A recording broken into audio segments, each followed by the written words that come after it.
जाग उठी डायन। राजस्थान के एक छोटे से गांव में रहती थी रुक्मा देवी। उम्र यही कोई 60 साल की होगी उनकी।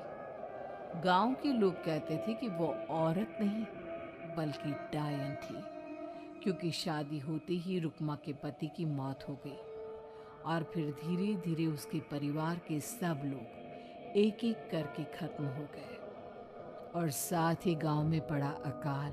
जमीन सूख गई, खेती सूख गई, लोग भूखे मरने लगे। रुक्मा को गांव से बाहर निकाल दिया गया और तब से वो गांव के बाहर झोपड़ी बनाकर रहने लगी। कोई भी रुक्मा के घर के आजू बाजू से गुजरता तक नहीं था। एक दिन गांव के रहने वाले रतन और उसकी पत्नी आनंदी को दूसरे गांव से आते वक्त रात हो गई और अंधेरे में रास्ता भटक के वो रुक्मा की झोपड़ी के पास जा पहुंचे। अरे आनंदी, ये क्या हो गया? हम तो रुक्मा डायन की झोपड़ी के पास आ पहुंचे। अब तो सब बुरा होगा। जल्दी जल्दी से निकल यहाँ से। हाँ जी, सही कहते हैं आप। ये डायन हमको खा जाएगी। जल्दी भागो यहाँ से। तभी रुक्मा झोपड़ी से बाहर आती है। अरे रुको, तुम लोग यहाँ मेरी झोपड़ी में आराम कर लो और देखो, इस रास्ते पर आगे मत जाना। हाँ हाँ, हमें आगे जाने से इसलिए रोक रही है ना, ताकि हमें मार डाले तू। अरे ना ना, मैं तो तुम्हारी जान बचाना चाहती हूँ। मेरी बात तो सुनो। डर की वजह से आनंदी और रतन वहां से भाग जाते हैं, लेकिन फिर अगले दिन गांव में खबर फैलती है कि रतन और आनंदी ने अपने घर में फांसी लगाकर आत्महत्या कर ली। वजह क्या थी किसी की समझ में नहीं आया। अगले दिन गांव में जोर का तूफान आया और भयानक तरीके से किसी के रोने की आवाज गूंजने लगी। अरे भाई, लगता है उस डायन रुक्मा ने गांव पे काला जादू कर दिया है। हाँ भाई, मुझे भी ऐसा ही लग रहा है। लगता है कल आनंदी और रतन मर गए। लगता है ये उसी का किया धरा है। हमें सरपंच के पास चलना चाहिए। वो दोनों आदमी सरपंच के घर पहुंचते हैं। अरे, तुम इस वक्त यहाँ पर क्यों आए हो?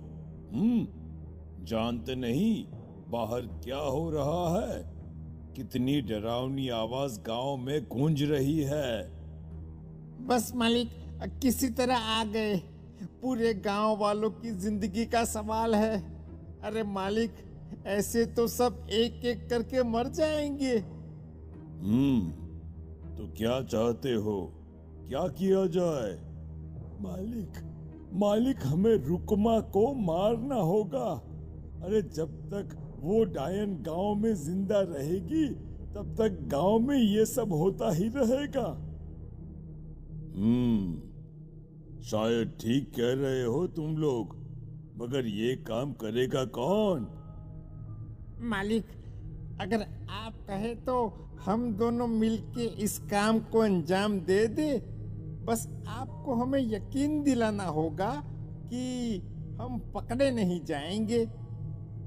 ठीक है, लेकिन बाहर जो आतंक का साया है उसमें तुम दोनों रुक्मा तक पहुंचोगे कैसे? हैं? क्या तुम्हें डर नहीं लगता? मालिक, आप उसकी चिंता ना करें। काल भैरव का भभूत है हमारे पास।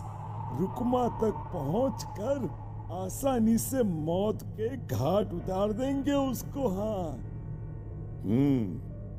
मैं भी चलूंगा तुम लोगों के साथ। उस डायन को मरते हुए देखने की बड़ी इच्छा है मुझे। सरपंच उन दोनों लोगों के साथ गांव के बाहर की तरफ चल देता है। गांव में घनघोर काली रात पसरी हुई थी और दिल दहलाने वाली चीख की आवाज माहौल को बेहद खौफनाक बना रही थी। हाथ में काल भैरव का भभूत लिए वो तीनों रुक्मा की झोपड़ी की तरफ जा रहे थे। वहां पहुंचने के बाद ये लो खंजर और पार कर दो इस डायन के कलेजे के अंदर। मालिक, आप बस यहीं खड़े होकर नजारा देखो, आज ना बचेगी ये। हाँ मालिक, ये भभूत अब इसकी जरूरत नहीं है। मैं इसे यहाँ पेड़ की डाली पे रख देता हूँ, लौटते वक्त हमारी रक्षा करेगा। वो दोनों आदमी चुपके से सोती हुई रुक्मा देवी के ऊपर वार करते हैं। एक जोरदार चीख से वो इलाका गूंज उठता है, लेकिन अचानक रुक्मा के शरीर से जो खून बहता है उसका रंग नीला था। ये देखकर वो दोनों आदमी डर से कांपने लगते हैं। अरे अरे अरे अरे ये क्या? अरे इसके खून का रंग तो नीला है। अरे तो क्या हुआ? डायन जो ठहरी इंसान नहीं है ये, और आज इस बात का पक्का यकीन हो गया है। मर गई चुड़ैल, मर जाने दे। चल सरपंच साहब को जाकर ये खबर सुनाते हैं। वो दोनों जैसे ही बाहर आए, उन्होंने देखा सरपंच की लाश पेड़ पे लटकी हुई थी। ये देखकर वो दोनों डर के मारे चीखते हुए वहां से भागे, लेकिन तभी एक बेहद डरावनी औरत उनके सामने आकर खड़ी हो गई। कहाँ जा रहे हो? तुम्हें क्या लगा किसी का खून करके बच जाओगे तुम? कौन हो तुम? कौन हो? हमने तो डायन को मारा है, कुछ गलत नहीं किया भाई। वो डायन नहीं थी, वो इस गांव की रक्षा कर रही थी। तुम कौन हो? और तुम्हें कैसे पता वो कौन थी? उसने रतन और आनंदी को मार डाला। रतन और आनंदी को मना किया था रुक्मा ने इस रास्ते से आगे जाने से, पर वही दोनों माने नहीं और उन दोनों ने मुझे देख लिया था, इसलिए उनका मरना तो तय था। क्या मतलब तूने मारा था? और हम समझ रहे थे कि रुक्मा ये सब कर रही है।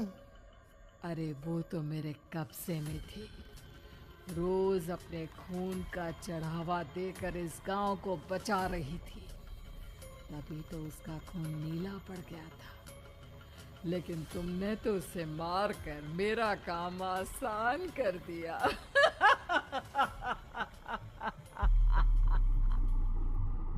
अरे नहीं नहीं, हम नहीं मानते कि ये सच है।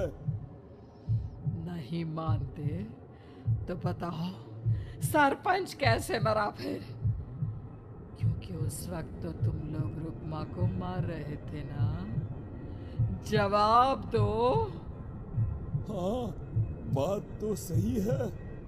इसका मतलब इसका मतलब अब तुम लोगों ने अपनी मौत को खुद दावत दी है, क्योंकि जो तुम लोगों को बचाने की कोशिश कर रही थी वो तो अब रही नहीं।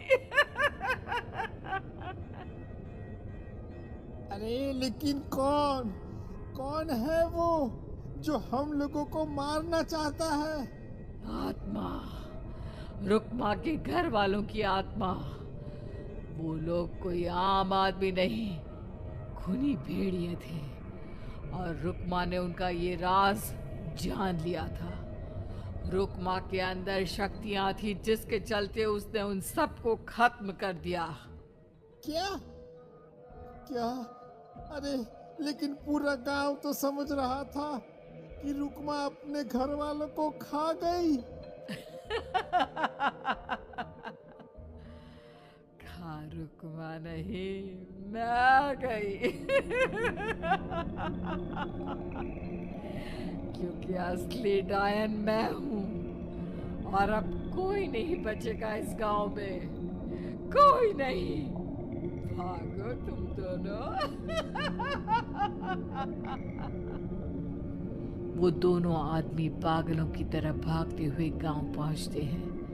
वहां देखते हैं कि पूरा गांव खुद की नदी बन चुका था।